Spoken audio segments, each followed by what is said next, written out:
Et chacun a sa grâce et il ne s'agit pas d'opposer, il s'agit de dire comment chacun a eu sa grâce. Et le pape Jean-Paul II a été vraiment, pour ma génération, qu'on a appelé la génération Jean-Paul II, vraiment quelqu'un de formidable. Mais Benoît XVI, je le trouve assez malmené, peu connu et peu reconnu. Et je me suis dit, ce texte sur l'espérance, cette partie du texte sur l'espérance, pour les couples, c'est important. Pourquoi c'est important ? Parce que vous vous heurtez déjà vos fiançailles à des difficultés. Et je m'en suis bien rendu compte dans les confessions, et vous êtes venus nombreux vous confesser. Vous avez fait travailler les curés, alors là, ils étaient sués sang et eau, etc. À 11h du soir, ils étaient encore en train de bénir, etc., au maximum. Et c'est bien, un prêtre ne s'use que lorsqu'on ne s'en sert pas. À la différence des piles Duracell, qui ne s'usent que lorsqu'on s'en sert. Donc du coup, je trouve que c'est un contraire, c'est très beau que vous ayez fait cette démarche. Certains oui, certains non, ça c'est à la liberté de chacun. Mais en tout cas, vraiment pour nous prêtres, c'était une joie de vous accueillir. Et puis donc, comme je vous l'ai dit, ceux qui souhaitent rencontrer en couple, il y a un certain nombre qui se sont inscrits. L'un ou l'autre prêtre, eh bien c'est tout à fait possible dans l'après-midi, en même temps que le temps en couple qui vous sera proposé aussi dans l'après-midi. Mais l'espérance, pourquoi c'est important ? C'est important parce que quand on étudie un peu la théologie, vous savez qu'il y a, vous savez ou vous ne savez pas, parce que je sais au niveau SPI, vous êtes un peu à des niveaux assez différents, mais pour votre information, il y a 3 vertus théologales. Qu'est-ce qu'on appelle les vertus théologales ? Ce sont des vertus qui ont Dieu comme objet et comme source. Et de même, il y a 4 vertus cardinales. Ça, cardinal, normalement, vous devriez connaître. Vous connaissez les vertus cardinales ? Ça vous dit quelque chose ou vaguement, pas du tout ? Les vertus cardinales, foi. Non, pardon, la vertu n'est pas foi. Là, c'est pour voir si vous suiviez. Donc, les vertus cardinales, c'est justice, force, tempérance, prudence. Les vertus théologales, foi, espérance, charité. Ok, bon, il y en a 2, 3 qui sont à peu près blancs et câblés. C'est bien. Donc du coup, c'est intéressant de voir, bon, on ne va pas parler des vertus aujourd'hui, mais l'espérance, en tout cas, quand on étudie la théologie, on voit ce qu'on appelle les connexions des vertus, parce qu'on est une unité. Qu'est-ce que ça veut dire, la connexion des vertus ? Ça veut dire que je ne peux pas avoir une dimension d'espérance sans avoir une dimension de foi, et je ne peux pas avoir une dimension de foi et d'espérance sans aussi pratiquer la charité. C'est-à-dire l'amour à la manière de Dieu. L'amour que vous voulez vivre aussi, vous, entre vous, comme fiancés. Donc je me suis dit, ça peut être intéressant de parler de l'espérance, parce que on en parle relativement peu. On en parle à la Toussaint. Oui, à la Toussaint, évidemment, on va fleurir les tombes. Alors c'est vrai que c'est... là, on se tourne plus vers l'espérance, vers la vie éternelle, etc. Mais il me semble que comme couple, aussi, vous avez à faire des actes d'espérance. Des actes d'espérance dans votre couple, comme des actes de foi dans votre couple, comme des actes évidemment de charité, d'amour l'un envers l'autre. Alors je vous propose tout simplement de lire et de méditer avec vous. Là aussi, n'hésitez pas à m'interrompre. Alors ce sera un petit peu moins sexy que hier après-midi, mais en tout cas, c'est pas pour ça que c'est moins intéressant et peut-être moins central aussi dans votre vie à deux.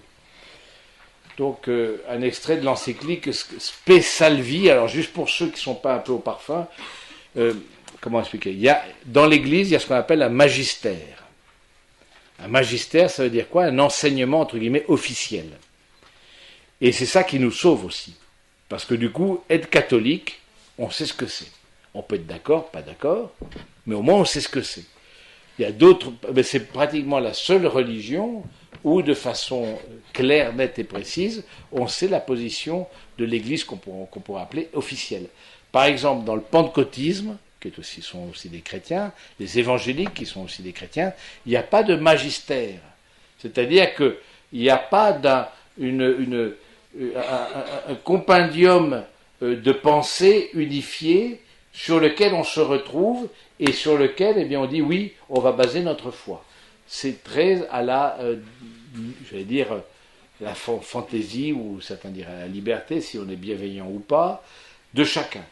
Hein, et je ne parle pas évidemment, dans le judaïsme c'est pareil, il n'y a pas de magistère, dans l'islam il n'y a pas de magistère, et je ne parle même pas des religions asiatiques, où là c'est pas du tout le magistère. Donc du coup, c'est dans l'église catholique qu'il y a un magistère, et je trouve ça intéressant de se dire, il y a un magistère, ça veut dire enseignant, celui qui est maître. Hein. Il y a un enseignement qui est explicite la foi, qui s'enracine dans la parole de Dieu et s'enracine dans la tradition. Je dis ça parce que c'est important pour vous aussi, comme jeune chrétien, jeune catholique, que vous sachiez aussi de quoi est composée votre foi, que vous sachiez mettre des mots sur votre foi. Bien souvent, vous avez ce ressenti, vous avez cette confiance en Jésus, vous avez, par votre éducation, il ne faut pas nier la portée de l'éducation, mais vous avez quelque chose qui vraiment vous pousse vers le Seigneur. Maintenant, vous n'avez pas toujours les mots pour expliciter pourquoi vous croyez en Jésus plutôt que en Bouddha ou plutôt que je ne sais pas quoi, en quelle autre divinité. Hein. Et donc voilà, donc le magistère. Et dans le magistère, il y a plusieurs grades, on peut dire, plusieurs degrés, entre autres ce qu'on appelle les encycliques. Encycliques, ce sont des lettres encycliques, c'est-à-dire qu'encyclique veut dire ce qui s'adresse au monde entier, au monde en tout cas catholique.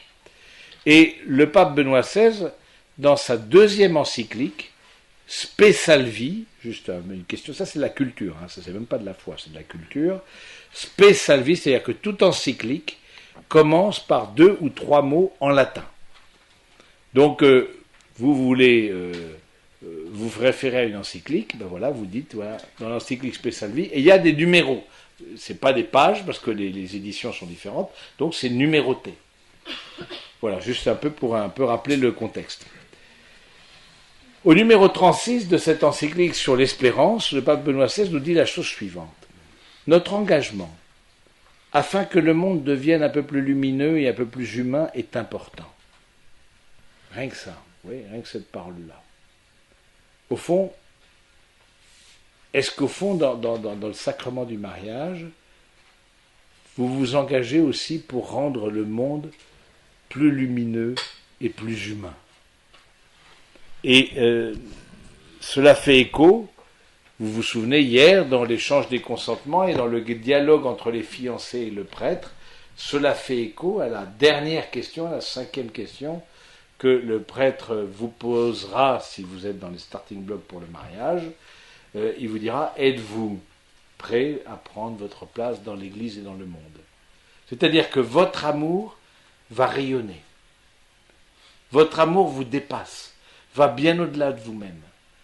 Va bien sûr dans vos familles, va atteindre vos familles, va atteindre vos proches, vos amis, évidemment vos enfants, et voilà. Et puis vos amis, tous ceux qui d'une manière ou d'une autre, et au fond, c'est ça qui est important, c'est que dans l'Église, même si c'est un engagement personnel, ce n'est jamais un engagement solitaire.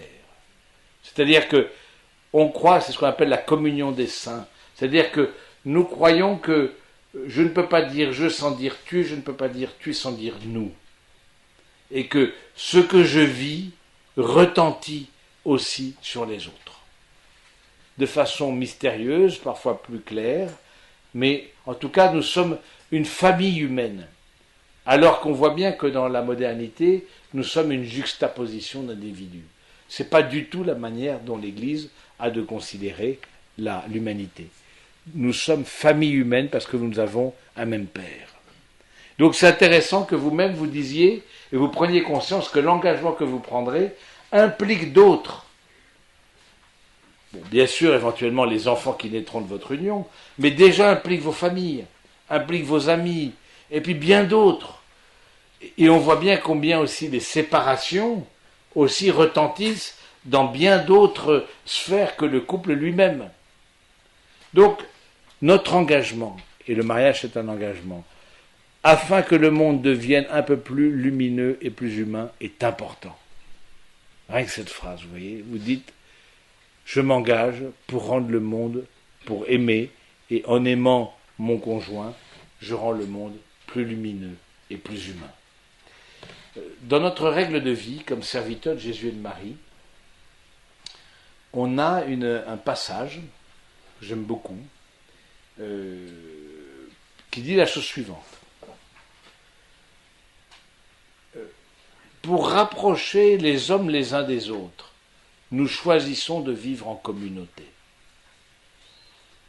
Et vous avez, j'imagine, les yeux en face des trous, vous vous rendez compte de qui est qui, même si ça fait depuis que vendredi que vous êtes dans la communauté, avec des différences, des styles très différents, etc. Et plus vous fréquenterez la communauté, plus vous verrez les différences. Mais quelque part, la vie religieuse, je trouve, c'est aussi ce signe qu'une vie ensemble est différente, c'est possible. Et c'est un signe qui est très fort, alors que justement, dans une logique du monde individualiste et compétitif, c'est le chacun pour soi. Hein, c'est le renard libre dans le poulailler libre. Hein, c'est ça le libéralisme. Et nous disons, non, nous sommes appelés, nous sommes signes, nous aussi, comme religieux.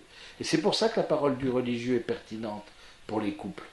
Parce que si vous êtes appelés à vivre une vie commune, nous vivons une vie communautaire. Alors, il y a quelques petits détails que nous ne vivons pas, voilà. Confère topo de hier après-midi, ça on ne le vit pas, ça on n'a pas coché la case. Mais il y a beaucoup d'autres choses que nous vivons. Que ce soit le rapport à l'argent, le rapport au miroir que l'autre nous renvoie dans notre vie communautaire, le rapport parfois à nos familles, et tout ça nous le vivons. Et donc, c'est pour ça que je trouve que notre parole est pertinente pour les couples et les familles. Parce que précisément, c'est dans cette parole-là que nous pouvons puiser aussi un exemple et un encouragement pour vous qui vous êtes à l'aube de fonder un couple et une famille. Donc, rien que la première parole du pape Benoît XVI, afin de rendre le monde plus lumineux et plus humain, nous nous engageons. Nous voulons être un signe de l'amour. Et à quoi on reconnaît l'amour? On le reconnaît à l'engagement, au don de soi. Au don de soi. Vous entendrez peut-être des personnes qui vous diront, mais est-ce qu'on s'aime, mais est-ce qu'il faut vraiment passer par tout ça? Je me souviens comme ça, mais ça n'a pas abouti. Quelqu'un qui me dit, tiens, j'aimerais bien me marier dans une clairière. D'accord? Non, ça ne va pas être possible. Alors je lui dis, ça ne va pas être possible. En fait, voilà, il voyait une sorte de mariage, mais déconnecté de la communauté. Déconnecté de la communauté des croyants, déconnecté de la communauté de leur famille, etc. Bon, c'est vrai, pour aimer, pour s'aimer, c'est vrai qu'il y a besoin d'officialiser, etc. Et certains, peut-être d'entre vous, ont plus de difficultés avec la dimension du culte en tant que tel, parce que c'est plus nouveau pour vous. J'ai cru percevoir pour certains d'entre vous que c'est une reprise de contact avec l'Église. Mais en même temps, c'est intéressant de se dire que, à travers cet engagement dans un sacrement, c'est-à-dire dans une liturgie, eh bien, ça fortifie cet engagement, ça le solidifie, ça vous encourage. Ça veut dire que l'Église vous accompagne et que le Seigneur est avec vous. C'est ça que vous voulez. Donc, je trouve que c'est important de dire cet engagement quotidien, dit le Saint-Père dans la suite de la phrase, mais l'engagement quotidien doit être éclairé par une lumière d'une espérance plus grande, pour ne pas qui ne peut être détruite ni par les échecs dans les petites choses, ni par l'effondrement dans des affaires de portée historique. Ça veut dire quoi? C'est-à-dire votre engagement dans l'amour. Il faut qu'il soit porté par quelque chose de plus grand que vous. Et c'est, tel que je le comprends, votre démarche quand vous frappez à la porte de l'église pour recevoir le sacrement du mariage. Vous, de façon confuse peut-être, mais de façon confuse, peut-être à tâtons, mais vous percevez que dans votre amour, il y a quelque chose de plus grand que vous qui se joue. Il y a quelque chose de plus grand que vous. Et donc, l'espérance doit être éclairée, cet engagement quotidien doit être éclairé par l'espérance plus grande qui ne peut être détruite ni par les échecs dans les petites choses, ni par les effondrements dans les affaires de portée historique. Évidemment, on ne peut pas ne pas penser aux guerres, on ne peut pas ne pas penser à tout ce dont on est, grâce à Dieu, préservé en France, en tout cas, tout ce qui peut être des grands chocs, des grandes fractures historiques qui atteignent les familles et les couples et les blessent. Mais même des petites choses. L'espérance nous fait croire que l'amour a une portée qui est bien au-delà de ce que l'on peut voir, que nos actes d'amour retentissent dans l'éternité. C'est ça l'espérance. Nos actes d'amour retentissent dans l'éternité.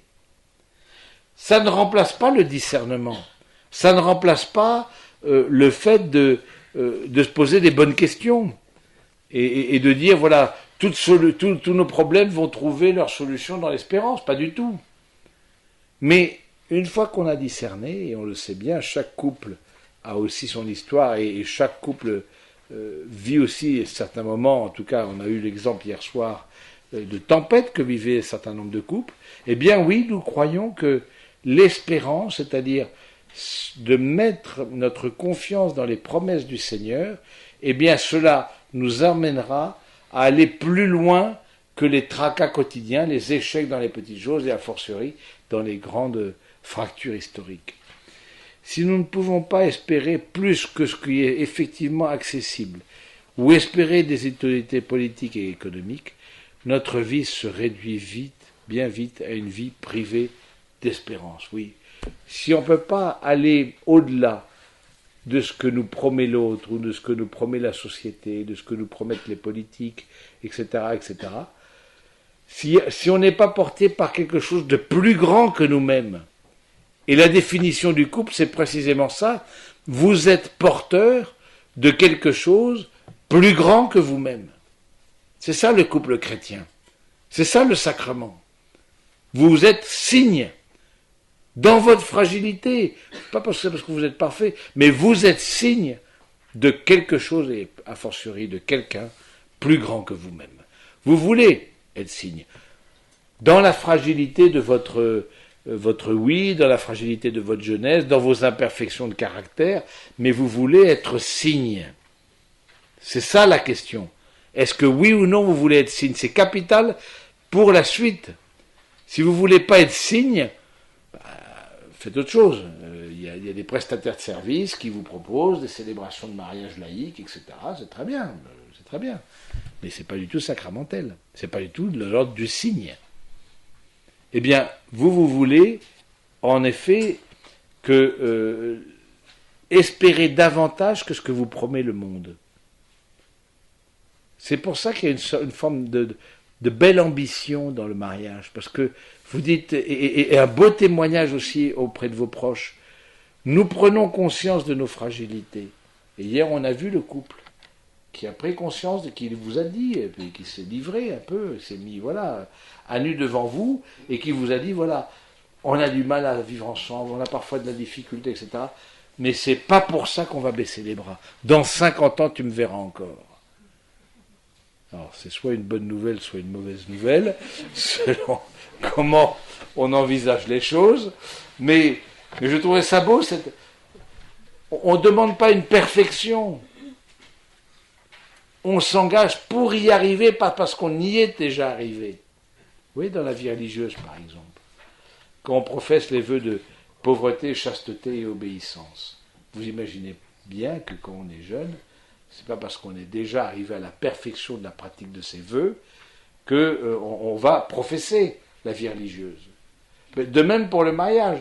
Vous dites, nous souhaitons y arriver, nous voulons y arriver, nous voulons aller dans ce sens-là. Nous voulons aller dans ce sens d'être un signe pour le monde, d'un signe pour le monde d'une espérance, dans nos fragilités.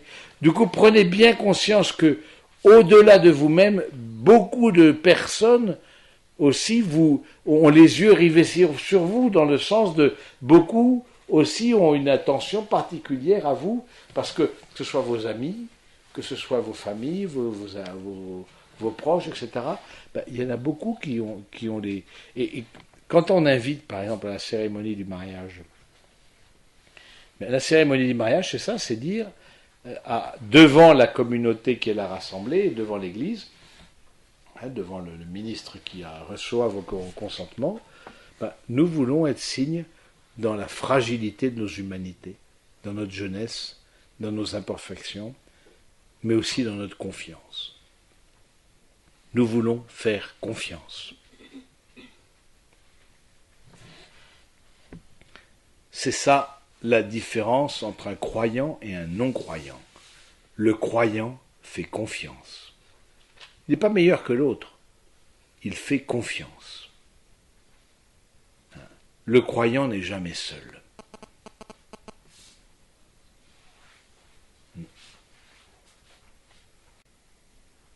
Et ça, c'est énorme, la confiance. C'est énorme.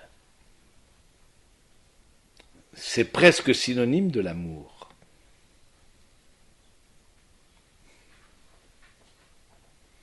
Ça n'empêche pas le discernement. Vous voyez, c'est là où il faut bien manier, c'est qui n'est pas si évident. Je vous ai dit hier, il n'y a pas de mariage d'amour qui ne soit pas aussi un mariage de raison.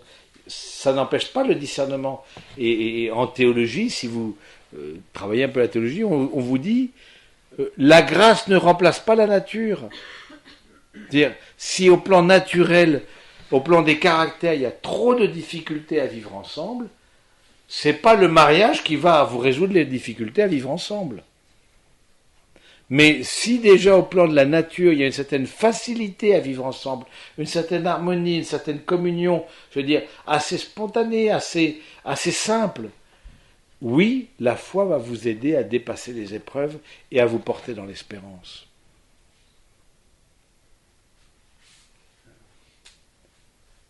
Et vous êtes, en tout cas si vous arrivez au mariage, un signe d'espérance pour d'autres.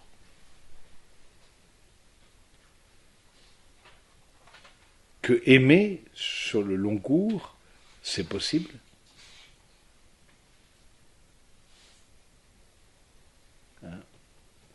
Pour rapprocher les hommes les uns des autres, nous choisissons de vivre en communauté. Et vous pouvez dire, vous, à votre manière, pour rapprocher les hommes et les femmes de ce monde, les uns des autres, nous choisissons cet engagement qui nous dépasse, mais en même temps nous élève et nous soutient.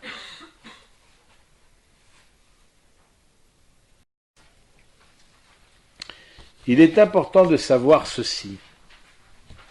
Je peux toujours espérer, même si apparemment pour ma vie ou pour le moment historique que je suis en train de vivre, je n'ai plus rien à espérer. Seule la grande espérance certitude que malgré tous les échecs, ma vie personnelle et l'histoire dans son ensemble sont gardées dans le pouvoir indestructible de l'amour qui, grâce à lui, ont un sens et une importance. Seule une telle espérance peut, dans ce cas, donner encore le courage d'agir et de poursuivre. C'est la grande espérance appuyée sur les promesses de Dieu qui, dans les bons moments comme dans les mauvais, nous donne courage et oriente notre agir. Les hommes d'action sont des hommes d'espérance. Parce que les hommes d'action, forcément, ils ont une dimension intérieure qui les pousse à aller au-delà d'eux-mêmes. Ils ne voient pas forcément le résultat de leurs actions. Ils ne voient pas forcément le résultat de ce qu'ils entreprennent. Les hommes d'action sont des hommes d'espérance. Et donc, si vous agissez, eh bien, c'est que quelque part, vous avez cette confiance dans les promesses de Dieu. Vous avez confiance dans la présence de Dieu dans votre couple. C'est ça le mariage à l'Église. C'est que je crois que le Seigneur, j'ai besoin du Seigneur, et le Seigneur a besoin aussi de se dire par moi, parce que le Seigneur ne peut se dire que par ma propre humanité, que par ma vie, eh bien, le Seigneur choisit aussi de s'impliquer avec moi dans mon amour, dans cette espérance. On ne demande pas une perfection, on demande juste une confiance.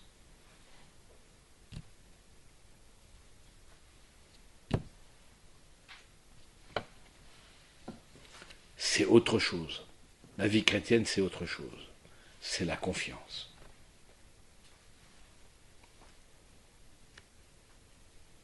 La confiance, le plus grand ennemi de la confiance, c'est certainement la dureté de cœur.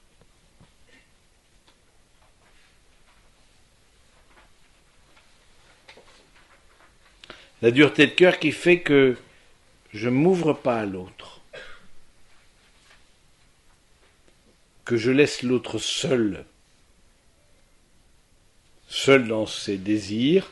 On a vu le désir intime hier après-midi, mais il y a bien d'autres désirs. Je les laisse seuls dans ses projets. Si vous vivez une vie matrimoniale, c'est pas pour laisser l'autre seul, ni pour prendre des décisions seul. Restez célibataire, mes amis. Mais si vous vous engagez dans la vie matrimoniale, c'est précisément pour vivre les choses à deux, pour vous soutenir l'un l'autre. C'est pas pour avoir des vies parallèles. Et encore, a fortiori, des vies qui s'éloignent les unes des autres, parce que l'une de l'autre, parce que ça n'aurait aucun sens. Mais vous voyez comment le fait de lier sa vie, son destin, au destin de quelqu'un d'autre, sa vie à la vie de quelqu'un d'autre, eh bien ça demande une confiance. Et d'une certaine manière, un lâcher-prise. Accepter de ne pas tout maîtriser.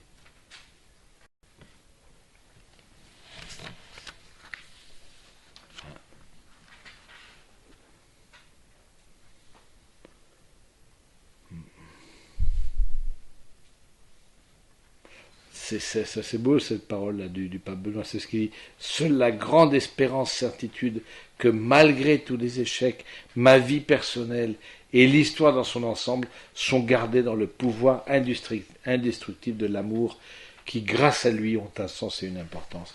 C'est ça être chrétien. C'est je crois que l'amour de Dieu est vainqueur de toute situation. Ça ne va pas être magique. C'est que je crois que dans toute situation, je peux aimer, à la manière de Jésus.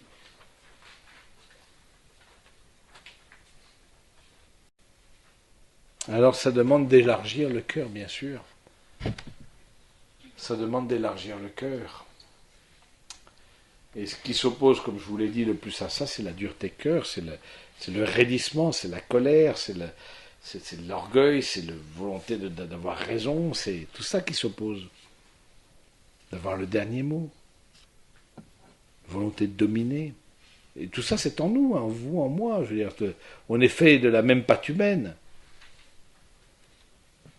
C'est pour ça que vous vous appuyez sur le Seigneur. Parce que précisément, vous prenez conscience de votre fragilité. Précisément, vous prenez conscience que sans lui, sans moi, vous ne pouvez rien faire.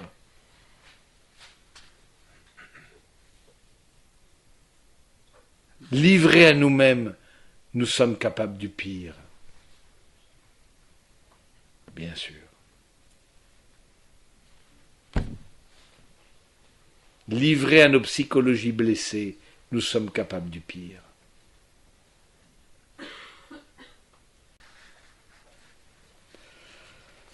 Le dernier paragraphe, c'est la grande espérance, appuyée sur les promesses de Dieu, que dans les bons comme dans les mauvais moments, nous donne courage et oriente notre agir. L'espérance, c'est-à-dire, ça nous tire vers le haut, c'est-à-dire cette confiance que le Seigneur est là présent, cette dimension transcendante dans votre couple.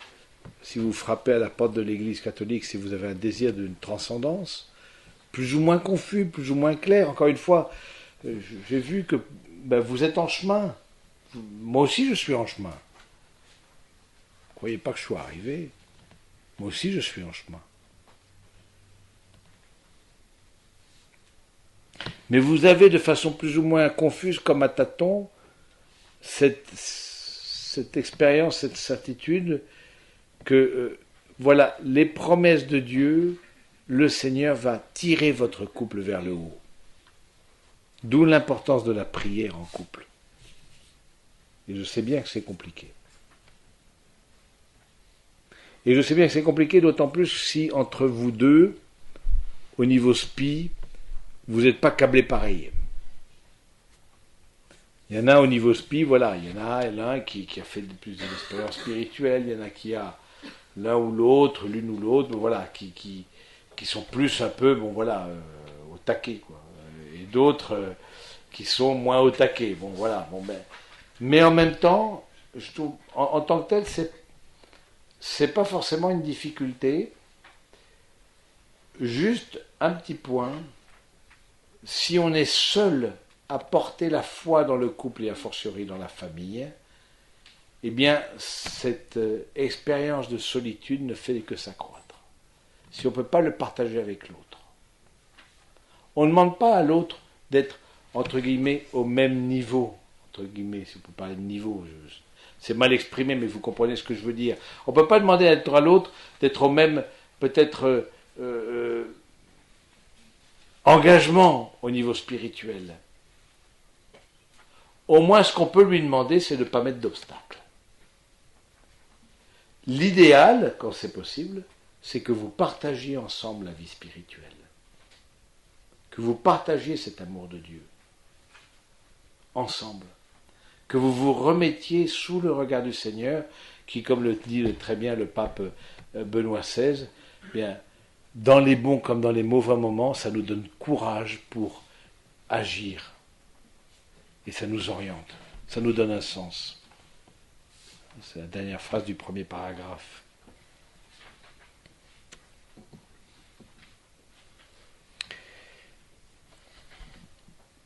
Jusque-là, ça va? C'est bon? À peu près? Ça vous va à part à peu près? Ensuite, le deuxième paragraphe est je trouve vraiment beau aussi. Il parle de la souffrance. Comme couple, d'une manière ou d'une autre, vous ferez l'expérience de la souffrance, même si vous êtes peut-être plus préservé que d'autres. Voilà, on ne choisit pas au niveau des santé, au niveau du parcours professionnel, au niveau des enfants, au niveau des relations avec les familles ou belles familles, etc. On ne maîtrise pas tout, bien sûr. La souffrance fait partie aussi de l'existence humaine, dit Benoît XVI. Il faut certainement faire tout pour ce qui est possible pour atténuer la souffrance, empêcher, dans la mesure où cela est possible, la souffrance des innocents, calmer leur douleur, aider à surmonter les souffrances psychiques. Oui, nous devons tout faire pour surmonter la souffrance, mais l'éliminer complètement du monde n'est pas dans notre possibilité, simplement parce que nous ne pouvons pas nous extraire à notre finitude, parce qu'aucun de nous n'est en mesure d'éliminer le pouvoir du mal et de la faute qui, nous le voyons, est continuellement source de souffrance. Et ça, le Saint-Père, il a, je trouve, une clairvoyance extraordinaire. Il dit, bien sûr que tout ce qui est humainement possible pour éliminer la souffrance des innocents, éliminer les souffrances physiques, etc., les injustices, il faut le faire. Mais il n'est pas en notre pouvoir d'éliminer toute forme de souffrance.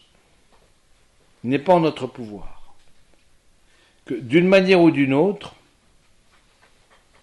on ne peut pas s'extraire à notre finitude, ne serait-ce que par une chose, ne serait-ce parce qu'on aimerait aimer l'autre davantage, ou mieux, et qu'on n'y arrive pas.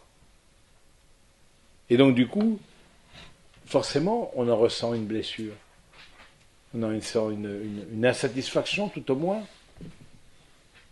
Eh bien, oui, nous croyons que cette souffrance-là, on ne peut peut-être pas l'éliminer parce qu'on croit que justement dans le paradis, dans le face-à-face avec Dieu, eh bien, nous aurons une plénitude de l'amour. Mais en attendant, nous sommes dans ce qu'on appelle un régime d'indigence. Ça veut dire quoi, un régime d'indigence? C'est-à-dire que nous nous aimons faute de mieux, faute d'un amour plénier, total, complet en Dieu, dans la gloire. Mais vous êtes aussi signe de ça. C'est-à-dire que votre espérance vous pousse à aller plus loin. Vous pousse à aller plus loin que vos fragilités, que vos défauts, Et c'est en ce sens-là où c'est un signe.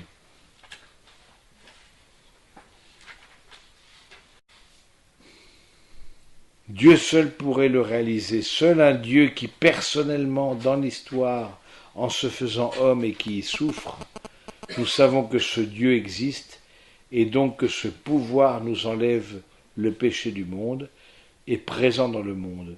Par la foi dans l'existence de ce pouvoir, l'espérance de la guérison du monde est apparue dans l'histoire, l'espérance qui nous donne le courage de nous mettre du côté du bien, même là où cela semble sans espérance.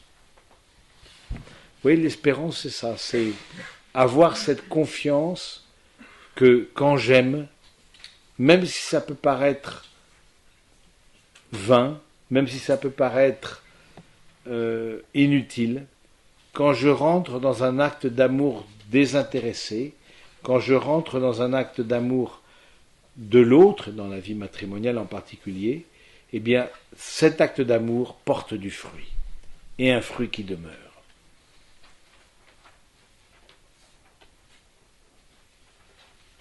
Nous le croyons. C'est un acte de foi. Parce que je vais dire, beaucoup de choses nous prouvent le contraire, évidemment, mais nous le croyons. Chaque fois que vous vous aimez, vous comme couple, d'un amour désintéressé, sans attente de retour, bien nous croyons que cet amour-là rayonne au-delà de vous-même. Et nous croyons aussi que vous en êtes capable, malgré vos fragilités et malgré vos blessures. Non pas par vos propres forces, mais par la grâce. La grâce que vous recevrez au moment du mariage. Vous êtes capable de cet amour, cette qualité d'amour. Alors c'est pas magique, c'est, comme on dit en théologie, la grâce ne remplace pas la nature. Encore une fois, il y a un vrai discernement à faire, mais ayez confiance dans la grâce que vous recevrez, en tout cas pour ceux d'entre vous qui sont déjà dans les starting blocks pour le mariage. Ayez confiance dans la grâce que vous recevrez. Demandez des grâces le jour du mariage. Demandez et vous recevrez. Frappez et l'on vous ouvrira. Cherchez, vous trouverez. Demandez. S'il y a des lieux, des temps, des circonstances où l'on peut demander, c'est bien ces circonstances, ces lieux et ces temps-là. Demandez des grâces. Parce que dans le sacrement, vous êtes en contact avec le Seigneur. C'est ça, le sacrement, c'est un lieu sûr de contact avec le Seigneur. Bien sûr que Dieu agit au-delà des 7 sacrements, c'est évident. Sinon, il n'y aura pas de conversion, par exemple, possible, de gens qui n'étaient pas baptisés, qui demandent le baptême. C'est évident. L'Esprit Saint, on ne sait d'où il vient ni où il va.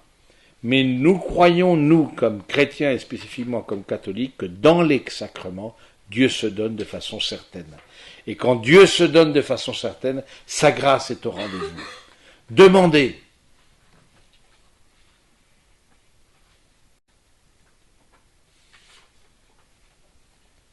Alors c'est vrai que demander, c'est accepter une humilité, c'est accepter une forme de dépendance d'une certaine manière, on peut dire. Mais en même temps, c'est ouvrir à l'espérance. Demander un amour fort pour l'autre.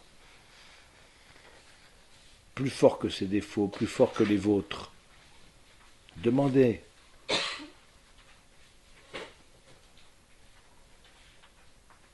Vous n'êtes pas réduit à vos psychologies blessées. C'est ça la bonne nouvelle du christianisme. Je ne suis pas réduit à mes psychologies ou à ma psychologie blessée. Et tous ici, moi le premier, nous avons des psychologies blessées. Nous sommes tirés vers le haut. Nous sommes portés vers quelque chose de plus grand que nous-mêmes. C'est la définition du chrétien. Il porte en lui-même plus grand que lui-même. Au numéro 37. Nous pouvons chercher à limiter la souffrance, à lutter contre elle, mais nous ne pouvons pas l'éliminer. Justement, là où les hommes, dans une tentative d'éviter toute souffrance, cherchent à se soustraire à tout ce qui pourrait signifier souffrance, et s'enfoncent dans une existence vide, dans laquelle peut-être n'existe pratiquement plus de souffrance, mais où il n'y a plus, où il y a d'autant plus l'obscure sensation de manque de sens et de la solitude. Ce n'est pas le fait d'esquiver la souffrance, de fuir devant la douleur qui guérit l'homme, mais la capacité d'accepter les tribulations et de mûrir par elles, d'y trouver un sens par l'union au Christ qui a souffert avec un amour infini. C'est-à-dire que les difficultés que vous pourrez rencontrer dans votre vie matrimoniale, hier on a parlé des difficultés de relation, difficultés avec la belle famille, difficultés dans l'intimité du couple, bon, vous connaîtrez, Dieu seul sait, mais le chrétien, ces difficultés-là, il les vit autrement. Il ne demande pas une assurance vie, il ne demande pas un truc sans difficulté. On sait bien que la vie de couple, comme la vie humaine, n'est pas un long fleuve tranquille. Mais nous demandons de ne pas perdre l'espérance et de ne pas perdre l'amour. Et nous demandons ça dans la prière. Et nous demandons ça dans l'Eucharistie, dans le sacrement que nous venons de célébrer, là, aujourd'hui, là, quand nous communions, quand vous communiez, vous demandez un amour plus fort que le péché et que la mort.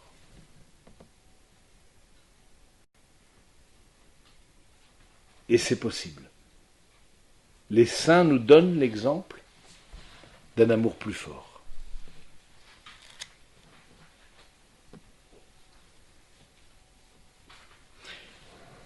Laissez-vous tirer par le haut. Et je trouve que de façon générale, dans les difficultés que les couples rencontrent, c'est ce manque de verticalité qui, au fond, qui les désespère, parce qu'ils sont réduits à leur psychologie blessée. Ce manque de verticalité qui, au contraire, nous dit, voilà, qui fait qu'on s'oppose l'un à l'autre, mais dans la prière, dans l'espérance, eh bien, on se remet vers le haut, on se laisse tirer vers le haut par le Seigneur. Et n'hésitez pas à dire, dans votre prière, au nom du sacrement que nous sommes donnés l'un à l'autre, eh bien, nous te demandons, Seigneur, cette grâce. Comme des pauvres, vous vous mettez à genoux pour supplier la grâce. J'aime cette phrase du curé d'Ars qui dit « L'homme est un pauvre qui a besoin de tout demander à Dieu. » Si vous priez ensemble, déjà vous êtes sauvés.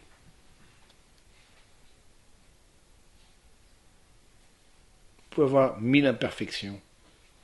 On n'est pas là, c'est pas le club des gens impeccables, ça ne nous intéresse pas. C'est l'assemblée des croyants qui, dans leur pauvreté, font confiance et avancent vers l'éternité.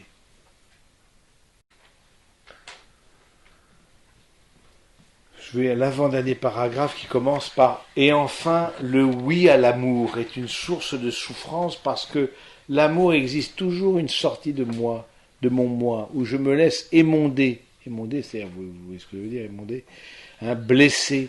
L'amour, vous voyez ce que c'est, émonder, vous voyez ce que c'est, émonder. Oh, bien, ils sont pas, vous n'êtes pas on émonde la vigne. On coupe les rameaux, on coupe tous des trucs qui sont émondés, c'est ça. Vous n'êtes pas des viticulteurs, ça se voit tout de suite. Enfin bon, ben, on peut être sain sans être viticulteur, mais bon, émonder la vigne, justement, on l'émonde pour qu'elle... Il y a des grandes lianes, il y a des grands rameaux, etc. On émonde la vigne pour qu'elle porte un fruit en abondance. Donc du coup, on coupe. De même, la taille des arbres, c'est émonder les arbres. C'est tailler, si tu veux. Émonder, c'est tailler. Je me laisse tailler, blesser. L'amour ne peut nullement exister sans ce renoncement qui m'est aussi douloureux à moi-même. Autrement, il devient pur égoïsme. De ce fait, il s'annule lui-même comme tel. C'est vrai que aimer, d'une certaine manière, c'est sortir de soi-même. Et sortir de nous-mêmes, forcément, c'est une certaine souffrance. C'est une certaine, dans le sens où, forcément, c'est une certaine dépossession de nous-mêmes. C'est une certaine renonciation à nous-mêmes. à notre égoïsme, à notre volonté d'avoir raison, à notre ambition, à notre volonté de pouvoir. Si on ne renonce pas à ça, mais on ne rentre pas dans l'amour. On rentre dans une opposition, dans un conflit permanent. C'est pas gérable, c'est pas possible. Et le fait de se mettre face au Seigneur et de demander au Seigneur sa grâce, que vous vous mettez comme des pauvres. Et donc vous vous dites, vous ouvrez le cœur au fait de vous laisser émonder aussi, de vous laisser tailler en vous ce qui est du monde, tailler en vous de ce qui est de l'égoïsme, de l'orgueil, de la volonté de dominer, tout ça c'est en nous. Et qui s'oppose à l'amour, à ce que vous voulez vivre au fond.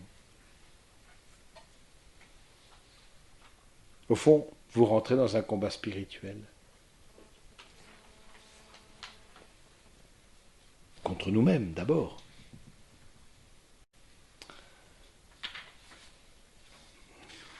Alors voilà, j'aimerais terminer, en tout cas vous pouvez méditer sur ce texte de Benoît XVI, sur l'espérance, justement dans les promesses de Dieu, sur l'espérance que nous sommes invités à être portés par plus grand que nous-mêmes, sur l'espérance qui est source de confiance dans vos propres difficultés, et en même temps, voilà, vous baissez pas les bras, vous êtes signe aussi de ça.